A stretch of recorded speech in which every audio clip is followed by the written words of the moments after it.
Welcome back to our channel, where we're dedicated to helping you make the most out of your Snapchat experience. In today's video, we'll guide you through a comprehensive tutorial on how to save a snap to memories. By following these simple steps, you can ensure that your special moments are preserved within the app. Let's get started. Step 1. Open Snapchat on your device. You can find the Snapchat app icon on your home screen or in your app drawer. Step 2. Once Snapchat is open, tap on the account icon located in the top left corner of the screen. This will take you to your profile page.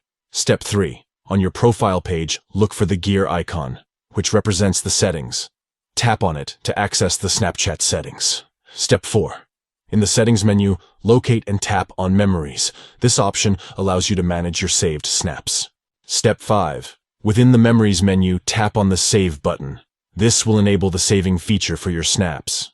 Step 6. When you take a snap, you can choose to save it to Memories. Simply select Memories when prompted. By following these simple steps, you can easily save your snaps to Memories, ensuring that your special moments are preserved within the Snapchat app.